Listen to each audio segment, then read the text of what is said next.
Tomen asiento, por favor. Y los invito a abrir en el libro de Daniel. En esta oportunidad vamos a leer en el capítulo 2 de Daniel. Siendo esta la tercera lección sobre el libro de Daniel consecutiva y la última del estudio que estuvimos desarrollando estos meses, que habla de, a ver cómo se llama el estudio. ¿Cómo? El secreto de la grandeza. Y si hay algo que es precioso en Dios y que está encerrado también acá en el libro de Daniel, que hay cosas que son secretas y que pertenecen a Jehová, pero hay cosas que son secretas y que son reveladas por el Señor, y eso es una obra de misericordia de parte de Dios. Nosotros hemos sido bendecidos de tener la revelación de Dios, que es su palabra. Dios también envió a los profetas, a los apóstoles y sobre todo nos envió al Señor Jesús para que nos revele y nos declare su palabra. Hay un texto que está en Deuteronomio. Dejen Daniel 2, después vamos a leerlo. Deuteronomio, capítulo 29.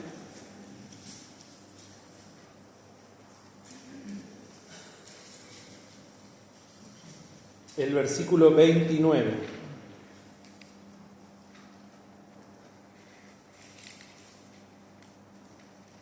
Las cosas secretas pertenecen a Jehová nuestro Dios, mas las reveladas son ¿para quiénes? Para nosotros y para nuestros hijos por siempre, para que cumplamos todas las palabras de esta ley. Entonces nosotros ahora estamos viendo el secreto de la grandeza, pero no es algo que está escondido, sino que es algo que está revelado a lo largo de toda la Biblia. Incluso la palabra grandeza, a nosotros que somos pobres y miserables pecadores, nos queda grande, valga la redundancia. Porque donde nos empezamos a ver delante del Señor, nos tenemos que sentir pobres y miserables pecadores. Sin embargo, Dios nos da la posibilidad de ser grandes a sus ojos y a los ojos de los hombres, como pasó en este caso con Daniel. No vamos a hablar ahora de la historia ni del contexto, ya lo hemos dicho, lo ha hablado el pastor también Daniel. Sí saber que este libro, este capítulo número 2, transcurre en los primeros años de Daniel allí en Babilonia, por lo tanto es la etapa en la que él todavía era un muchacho. Y vamos a dar lectura desde el capítulo 2, desde el versículo 16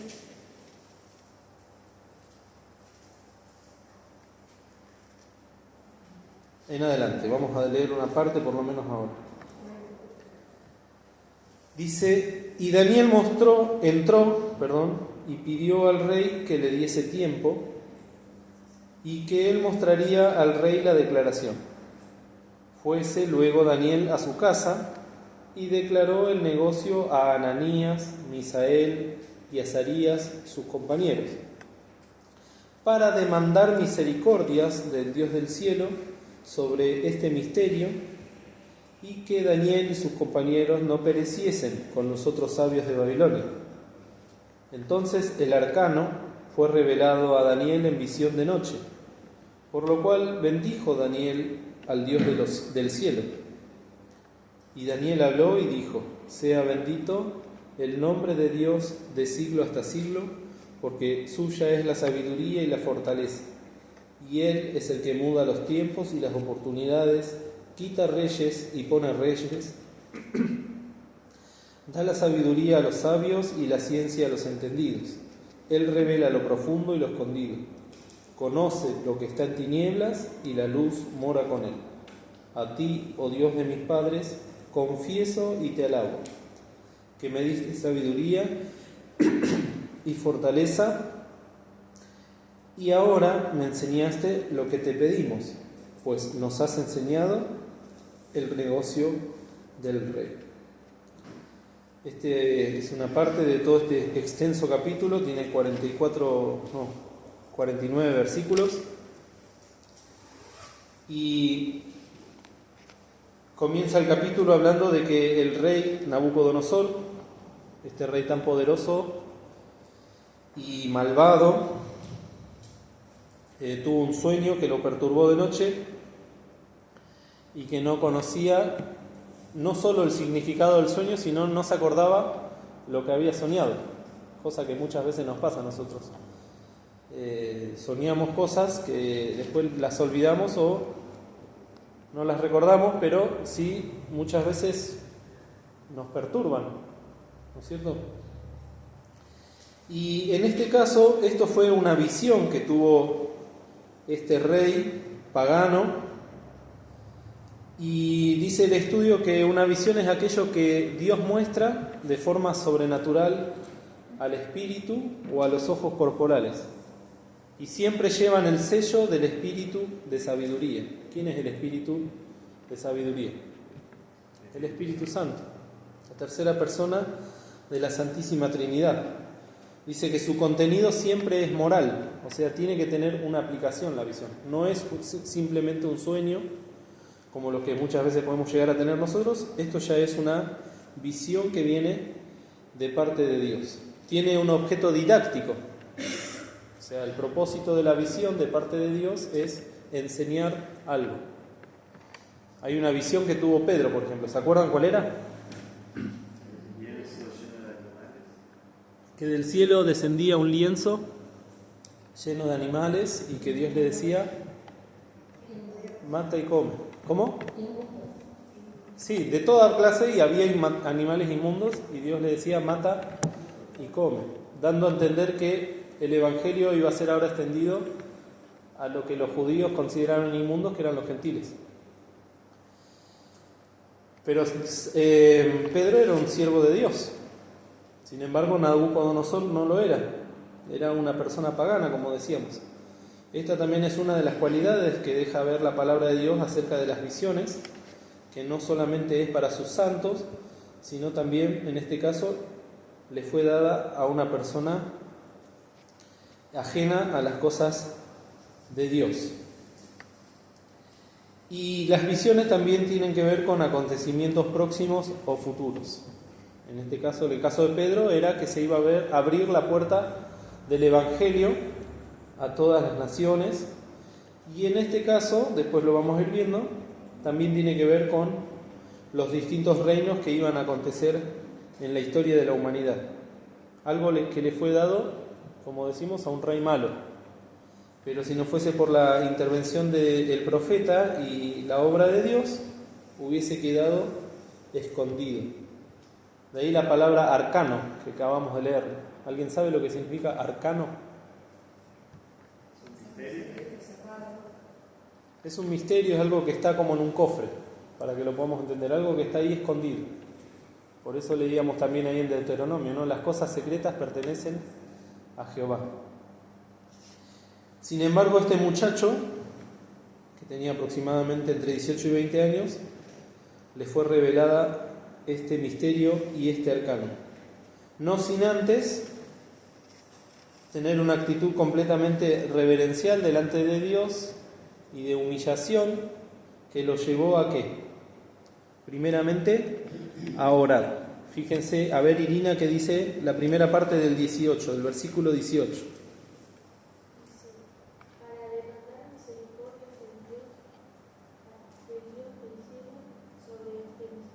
¿Qué hizo Daniel entonces cuando se puso a orar? Le pidió a Dios, ¿qué cosa? Misericordia. Algo que necesitaban mucho estas personas. Él oraba por ellos, por los judíos que estaban allí, pero también después oró y puso también a los demás astrólogos para que no los maten. Y la misericordia de Dios es algo que siempre nosotros tenemos que demandar, pedir o rogar. Muchas veces damos por asumido que Dios tiene misericordia de nosotros y nos olvidamos que la tenemos que pedir, que la tenemos que implorar, porque, como diría después Jeremías, o antes, mejor dicho, es por la misericordia de Dios que no somos consumidos. Si no fuese porque Dios está obrando con misericordia ahora mismo, nosotros no estaríamos escuchando y leyendo la palabra de Dios y mucho menos hubiésemos conocido al Salvador Jesucristo. Entonces, la misericordia del Dios del cielo es algo que siempre se tiene que demandar, y esto nos lo enseñaba ya en ese momento el profeta Daniel. Luego tenemos entonces el sueño de este rey que mandó a llamar a los astrólogos, a los adivinos, a los caldeos de su tiempo para que le declarasen cuál había sido ese sueño. Eso está en los primeros versículos. Y imagínense la situación: soñé algo, quiero que me digan qué soñé. Y el que no me dice o no me acierta lo que yo soñé, dice el rey que los iba a descuartizar a todos y iba a destruir sus casas y sus familias. Eso está ahí en el versículo 5. Los astrólogos le dicen al rey que le dé más tiempo para ver qué pueden hacer. El rey le dice: no, ustedes son unos sinvergüenza bárbaros, quieren que yo me olvide del asunto y después inventen algo para que me quede satisfecho. Entonces mandó la respuesta de los caldeos en el versículo 10. Dice: delante del rey respondieron y dijeron: no hay hombre sobre la tierra que pueda declarar el negocio del rey. Esto es importante, ¿no? La diferencia en este caso que hubo de sinceridad de estos magos con respecto a los que había en tiempos de Moisés. ¿Se acuerdan? Que en el tiempo de Moisés los magos querían imitar todo el tiempo los milagros que hacía Moisés y Aarón y querían ponerse en el mismo lugar. Acá la humillación y también la sinceridad respecto de salvar su vida les hizo hacer esta declaración que es real y es verdadera. No hay hombre sobre la tierra, ni siquiera Daniel, que pueda declarar el negocio del rey. Y al final del versículo 11 dice: salvo los dioses cuya morada no es con la carne. Eso es lo que pensaban ellos porque eran politeístas, tenían muchos dioses. Ahora, la respuesta de Daniel, vamos a ir yendo y viniendo, ¿no? Para estas cosas. En el versículo 28, ¿cuál es la respuesta de Daniel? Mas hay un Dios en los cielos, el cual revela los misterios, quien ha hecho saber al rey Nabucodonosor lo que ha de acontecer al cabo de días. Hay un Dios en los cielos. No hay muchos dioses cuya morada no es con los hombres o con la carne, sino que hay un Dios en los cielos. Lo mismo que muchos años después va a declarar Pablo cuando dice que hay un Dios y ¿qué? Y un mediador entre Dios y los hombres, Jesucristo, hombre. Por eso siempre se nos dice y se nos enseña, ¿no? Los judíos eran los encargados de llevar el evangelio por el mundo. Ellos tenían que contarle al mundo que había un Dios en los cielos y que ese Dios era poderoso no solo para revelar un sueño, sino para salvar a la humanidad. Y los profetas se encargaron de cumplir esta tarea.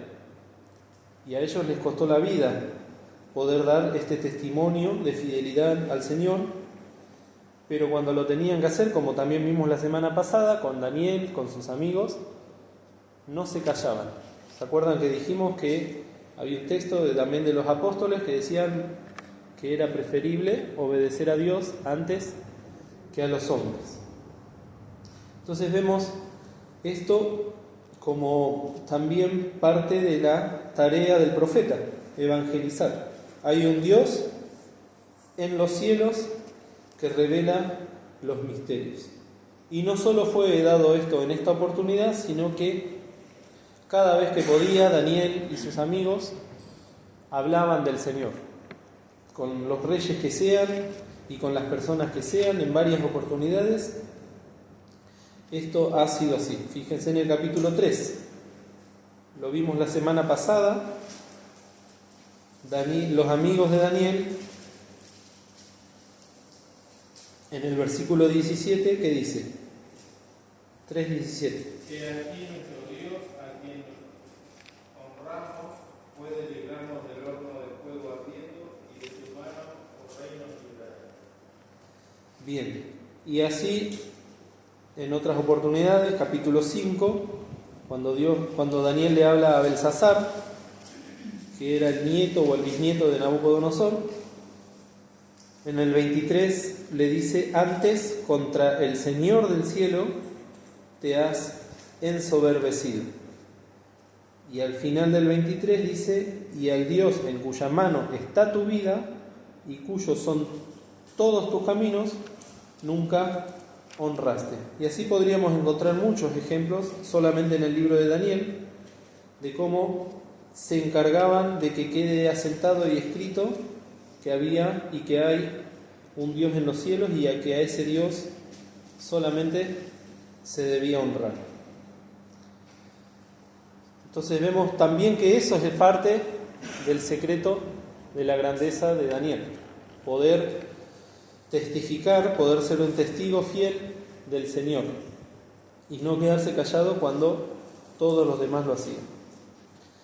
En este capítulo 2 de Daniel también podemos ver cómo él incluyó a sus compañeros, a sus amigos, para que puedan demandar misericordia del Dios grande. Eso, ¿quién lo quiere leer de los más chicos? El versículo 17. Daniel 2:17. A ver, menores de 15 años.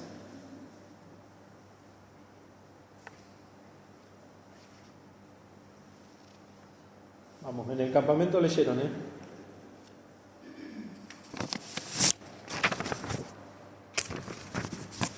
¿Nadie lo va a leer? ¿No?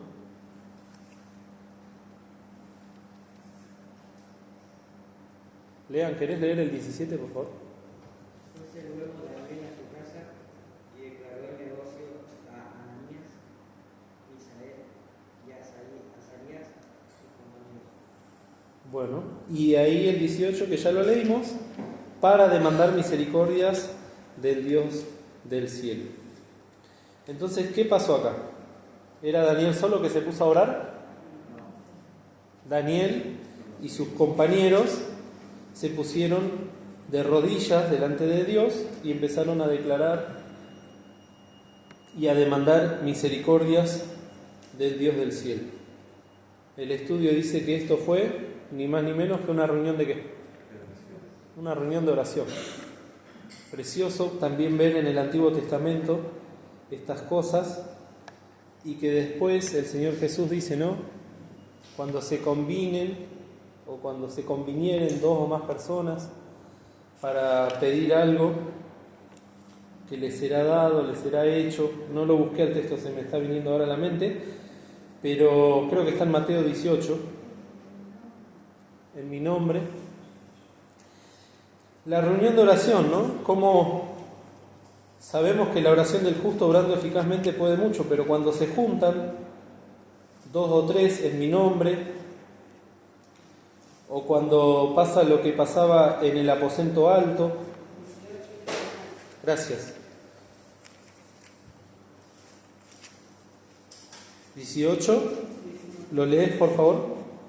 Otra vez os digo, si queréis el 18. Sí. De cierto os digo, que todo lo que ligareis en la tierra será ligado en el cielo, y todo lo que desatareis en la tierra será desatado en el cielo. Otra vez os digo, que si dos de vosotros se convinieren en la tierra, de toda cosa que pidieren, les será hecho por mi Padre que está en los cielos. Gracias. Esto y el 20 también, ¿no? Porque donde están dos o tres congregados en mi nombre, allí estoy en medio de ellos. ¿Se habrá cumplido esto en Daniel capítulo 2? Yo creo que sí, ¿no? También pasó en Daniel capítulo 3, cuando estaban en el horno y había un cuarto varón. O sea, son promesas del Señor. El Señor vino a aclararnos y a declararnos también esto que pasaba en el Antiguo Testamento.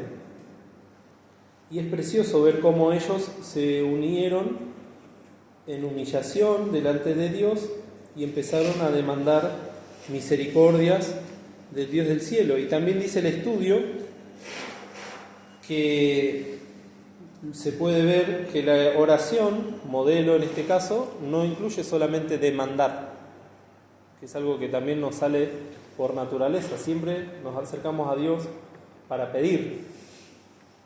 Te pido esto, te pido aquello y te pido lo otro. En este caso, y lo veíamos, ¿no?, con las oraciones de los chicos en el campamento, ¿no? Había uno que decía te pido, te pido, te pido, y después decía te pido gracias por la comida. O sea, ya incluía el gracias con el te pido, porque es como empezamos nosotros las primeras oraciones. Pero acá se nos enseña que la oración no solo incluía demandar misericordias del Dios del cielo, sino también alabanza y gloria y reconocimiento a nuestro Señor. ¿Qué es lo que hicieron ellos, no? La confesión de pecado en el 23. A ti, oh Dios de mis padres, confieso y alabo que me diste sabiduría y fortaleza, etcétera, etcétera, ¿no? La confesión, que la vemos también a lo largo de todas las oraciones de Daniel, en especial en el capítulo 9, que es una oración tan larga, y en todo momento Daniel confiesa arrepentimiento, no solamente de parte de su pueblo, sino también que él se incluía con ese pueblo. Por lo tanto, lo primero que tenemos que destacar de este capítulo 2 es esta oración conjunta, esta necesidad de oración que tenemos que tener. Y dice el estudio, la necesidad de nuestros días, cuando el príncipe de la potestad del aire está tan dispuesto a arruinarnos. ¿Quién es el príncipe de la potestad del aire? Es el diablo, es Satanás. Así como quería destruir al pueblo de Israel, quería destruir a Daniel, también lo quiere hacer con nosotros, quiere arruinarnos. Porque el león, o el ladrón mejor dicho, no viene sino para hurtar y matar y destruir. En Efesios capítulo 2:2 dice que nosotros en otro tiempo vivíamos conforme al príncipe de la potestad del aire. Entonces, qué precioso tener esta oración de estos siervos de Dios que nos enseñan cómo acercarnos al Padre y acercarnos con esta reverencia. En Daniel capítulo 2, desde el 25 en adelante, ya se nos narra la entrevista que tuvo Daniel directamente con el rey. Después de que Dios le reveló el arcano, ahora era la oportunidad de ir y hablar con este rey tan poderoso que se llamaba Nabucodonosor, sí. Y entonces, hasta el versículo 30 le está diciendo también parte de la predicación, como dijimos, no solo que hay un Dios en los cielos, sino que ese Dios todopoderoso es el que le iba a responder acerca del sueño. No podemos leer versículo por versículo, pero sí vemos acá también la humildad de Daniel de no atribuirse algo que no le correspondía. Daniel era un mero instrumento en las manos de Dios. Y si había una revelación y si había una palabra, esa palabra venía de parte del Señor. Luego empieza justamente la revelación e interpretación del sueño. Esto es como podríamos decir un plus, porque el rey no sabía lo que soñó y quería saber qué soñó. Bueno, Daniel le dice, yo voy a decirte qué soñaste y también qué significa lo que soñaste. Si los caldeos o los astrólogos o los magos hubiesen tenido acceso al sueño del rey, vaya a saber uno qué le hubiesen respondido en cuanto a la interpretación. Eso también nos habla de la palabra de Dios, ¿no? Cuando cae en manos equivocadas, cuando cae en manos de gente que no tiene a Dios en el corazón.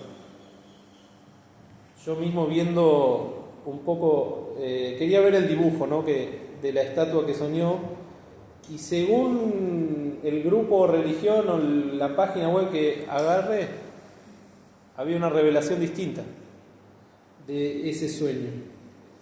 Cuanto más con toda la palabra del Señor, ¿no? Cuando la escuchamos o la buscamos, interpretaciones que no son dadas por personas que tienen al Espíritu Santo en el corazón. ¡Qué peligro! Porque ahí es donde entran, como dice Pablo, espíritus de error y ¿qué? Y doctrinas de demonios. Y también entran palabras que después carcomen como ¿qué? Como gangrena. Entonces, y aún pueden venir de parte de hermanos nuestros que se dejan influenciar por estas cosas, no se humillan como Daniel para que Dios interprete, para que Dios muestre. Y después vienen lo que nosotros conocemos como errores doctrinales, que dicen, bueno, ellos tienen su doctrina, nosotros tenemos nuestra doctrina, ellos tienen sus prácticas, nosotros sus prácticas, pero lo importante es que somos todos hijos de Dios. Y eso es una palabra completamente que no es de Dios, justamente. No nos vamos a meter ahora en ese tema. Pero mucho cuidado cuando queremos buscar interpretación de la palabra de Dios sin acudir a Dios. Acá Daniel la encontró porque oró, él y sus amigos. Y si nosotros tenemos al Espíritu de sabiduría que leíamos hoy, tenemos el Espíritu Santo en el corazón, y también tenemos hermanos fieles que nos han enseñado, nos han dejado literatura fiel para que podamos recurrir a ella. No empezar a buscar cosas nuevas, no empezar a buscar cosas novedosas, nuevas interpretaciones de las que ya el Señor nos mostró. Todo eso incluye esta oración de Daniel y esta humildad que forma parte del secreto de la grandeza. ¿Qué vio el rey en sus sueños? ¿Alguno se acuerda sin leerlo? ¿Qué vio? Una estatua, ¿no? Una imagen que daba miedo. Dice que era muy grande, gloria era muy sublime, versículo 31, y que su aspecto era terrible. ¿Qué tenía de particular esa estatua? Estaba compuesta de diferentes materiales. A ver, ¿quién me puede decir en el versículo 32 de los chicos de qué era la cabeza de esa estatua? ¿De qué era?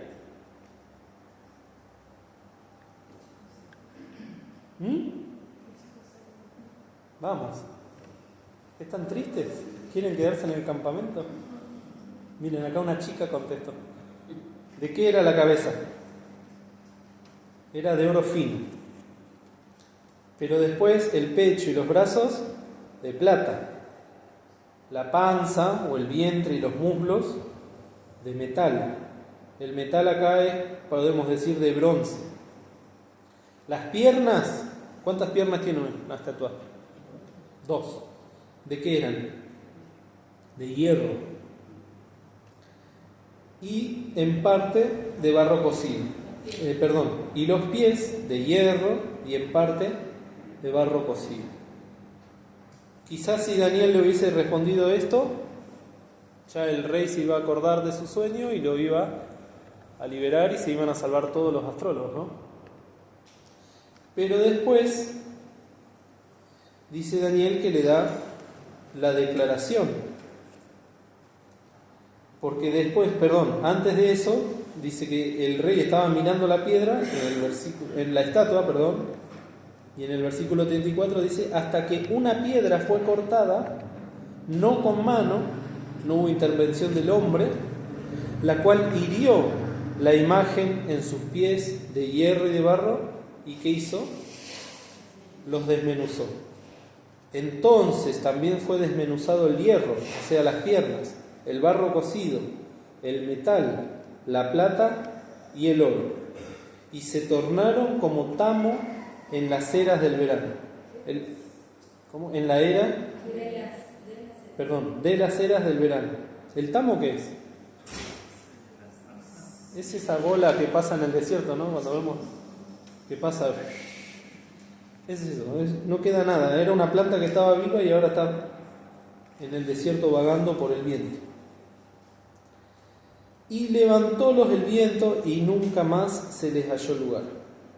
Mas la piedra que hirió a la imagen fue hecha un gran monte e hinchió toda la tierra. Este es el sueño. La declaración de él dice, dije o diré, diremos. Miren cómo los incluía a sus compañeros que lo acompañaron en oración. También en presencia del rey. Y ahora le hace esta declaración, ¿no? Eres rey de reyes, porque había gobernado y dominado a muchos reyes en la tierra, incluidos a los de Israel, también a los de Egipto, y también a muchos más. ¿Por qué es Dios rey de reyes? Porque el Dios del cielo te ha dado reino, potencia y fortaleza y majestad. Y todo lo que habita, hijos de hombres, bestias del campo y aves del cielo, Él ha entregado en tu mano y te ha hecho enseñorear sobre todo ello. 2 puntos. Por lo tanto, ¿qué? Tú eres aquella cabeza de oro. Ahí está la primera revelación. Esa cabeza de oro significa el imperio de Babilonia, sobre el cual ahora estaba Nabucodonosor. Después de ti se levantará otro reino menor que tú. ¿De qué era el otro reino? De plata. Y después otro tercer reino de bronce o de metal, el cual se enseñoreará de toda la tierra. Esto, para que lo pongamos en contexto, y está basado en las interpretaciones fieles, es un relato cronológico de lo que iba a pasar después. El reino de Babilonia, que parecía el más grande, el más importante de todos, solamente estuvo 70 años. Después de eso, está narrado ahí en Daniel capítulo 5, y le tocó vivirlo a Daniel, ya de anciano, tenía casi 70 años, que vinieron los medos y los persas, que antes servían a Babilonia, eran siervos de Babilonia, y lo derrocaron a este rey Belsasar, que murió aquella misma noche. Lo vimos la semana pasada. Bueno, los persas estuvieron en la tierra aproximadamente 200 años después de que pasó esto. Dentro de los persas está el rey Ciro, que fue uno de los que mandó a que vuelva el pueblo de Israel a su tierra, y también está el rey Asuero en los tiempos de la reina Esther, que fue cuando se propuso esa matanza de todos los judíos. Y después están los reyes que hubo en tiempos de Nehemías. Después se corta el relato bíblico, entonces no tenemos historia dentro de la Biblia de lo que pasó después. Pero 200 años después de los persas vino el rey de Grecia, que se llamaba Alejandro Magno, que se puede leer en cualquier libro de historia, y conquistó todo lo que los persas habían conquistado, y llegó a conquistar casi toda Europa y llegó hasta la India, o sea, prácticamente todo el mundo que se conocía en aquel momento. Bueno, esa es la parte de la figura, la tercera parte de la figura, que es de bronce. Después, cuando habla de las piernas, ¿que de qué eran las piernas? Eran de hierro.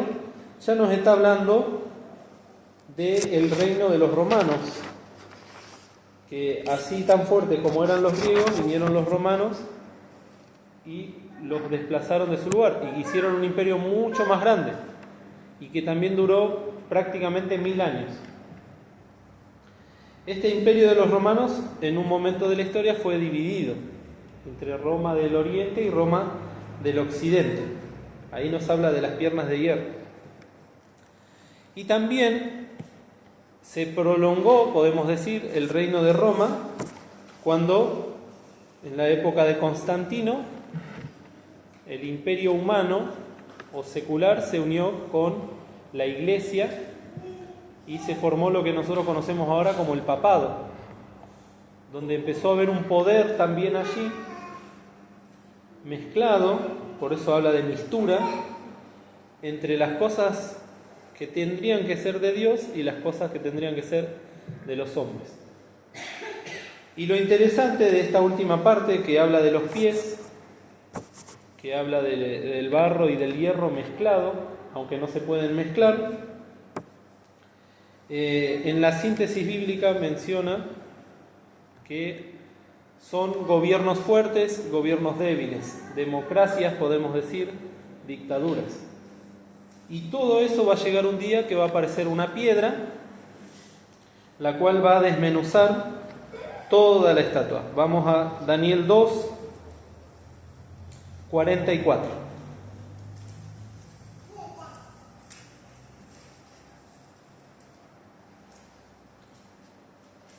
Podemos decir que todavía estamos en la etapa, o estamos en la etapa de los pies, ¿no?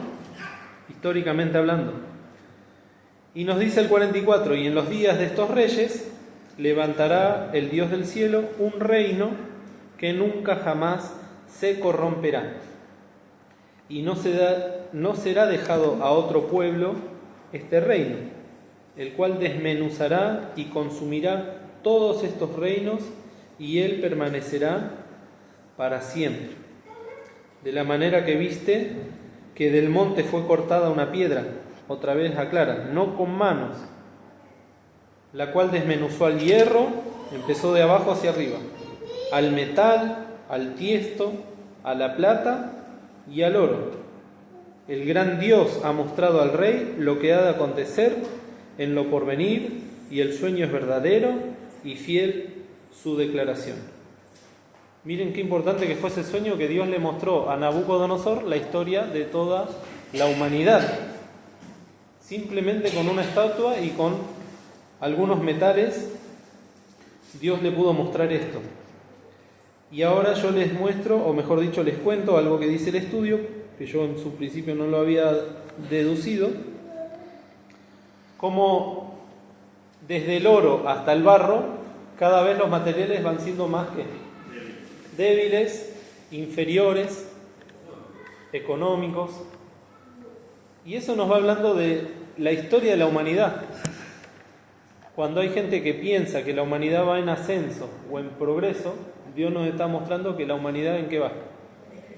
En deterioro, en declive, en decadencia. Al punto tal que a lo último ya va a ser barro mezclado con hierro, que es lo que estamos viviendo ahora, una decadencia total, ¿no? El barro nos habla del hombre también.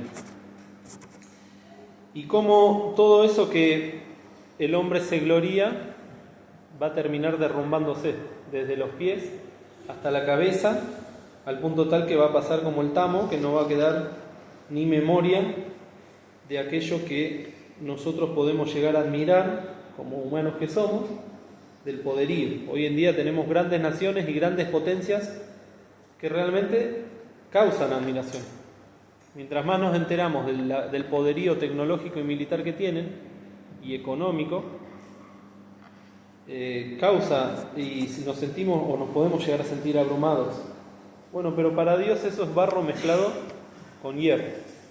Y va a llegar esta piedra, de la cual ahora vamos a hablar, que los va a desmenuzar.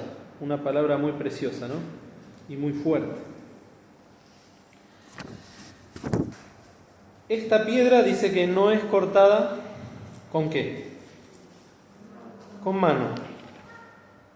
Quiere decir que está por afuera de cualquier orden humano.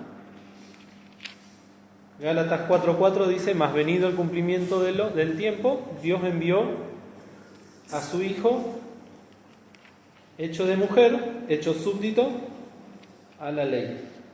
Aparece un hombre que no tiene nada que ver con los demás hombres, un hombre sin pecado, Ese hombre es el Señor Jesús, Señor Jesucristo, nuestro Salvador, el cual sabemos a través de otras escrituras que un día, después de que pase el arrebatamiento de la iglesia, las bodas del Cordero y el tribunal galardonador, ha de venir a reinar a este mundo. ¿Por cuánto tiempo? Por 1000 años. Sabemos ahí en el libro de Salmos, capítulo 2, que después de 1000 años la humanidad se ha de rebelar contra el Señor y va a querer destruirlo, y Dios va a terminar destruyendo a todos los pecadores. Todos estudios que ya hemos visto con mucho detalle y del cual ahora no nos podemos detener. Pero ahí está la piedra, de la cual ha de salir un gran monte que hinchirá toda la tierra. Y si hay algo que está revelado también a lo largo de toda la palabra de Dios, es la roca de nuestra salud o la roca de nuestra fortaleza. Cuando recién cantábamos el corito del Salmo que hablaba de la roca, cuando salió Israel de Egipto, ¿no? Cómo el Señor se fue revelando siempre. Fíjense en Génesis capítulo 49.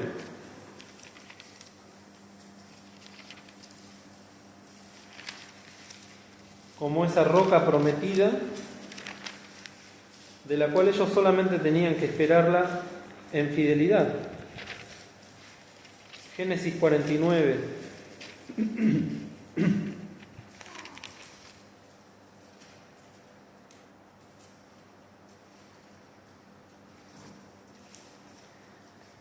El 24 dice: mas su arco quedó en fortaleza, y los brazos de sus manos se corroboraron por las manos del fuerte de Jacob. ¿Quién es el fuerte de Jacob? El pastor y la piedra de Israel. Acá está puesto en mayúscula porque el Señor Jesús dijo: yo soy el buen pastor.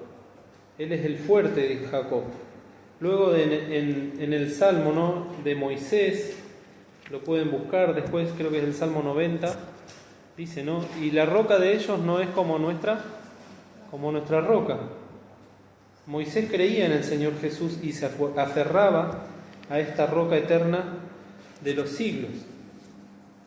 Luego el Salmo 18 nos deja una palabra profética, Salmo 118, perdón, aunque el Salmo 18 habla de amarte fortaleza mía,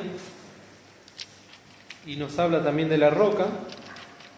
El Salmo 118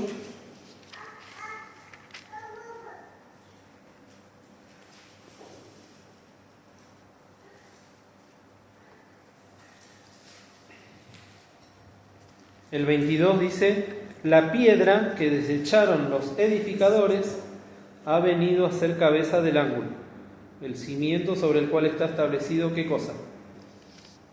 Nosotros ahora ya lo sabemos, la iglesia de Jesucristo.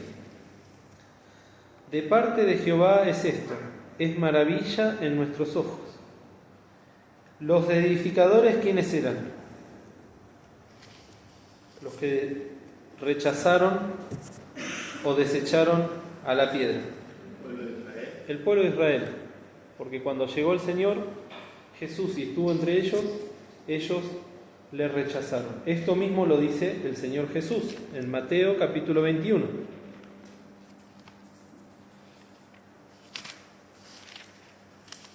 Mateo 21, 42.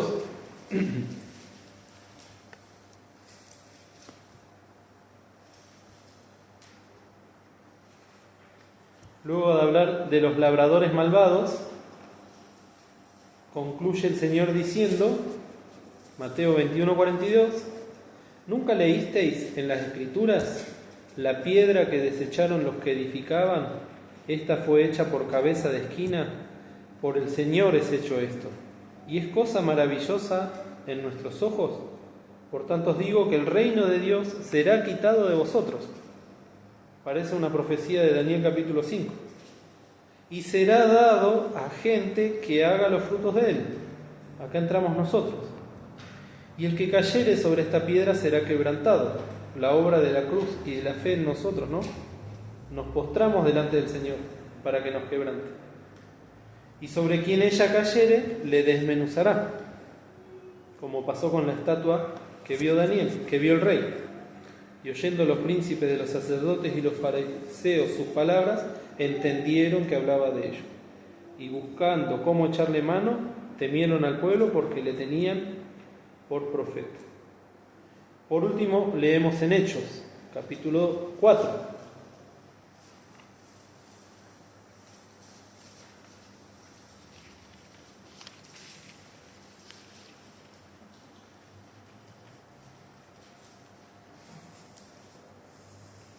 Hechos capítulo 4,